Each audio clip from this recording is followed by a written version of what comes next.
दोस्तों, एक पुजारी का वीडियो वायरल हो रहा है।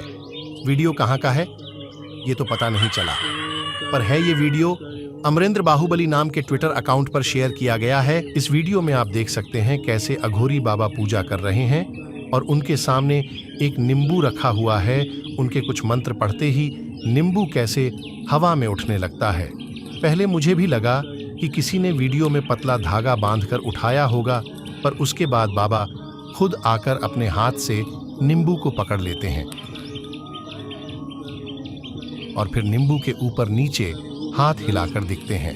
हम इस तरह के चमत्कार को सपोर्ट तो नहीं करते, पर कुछ तो है जो विज्ञान के भी ऊपर है। आपको ये वीडियो कैसा लगा? अपनी राय जरूर दें।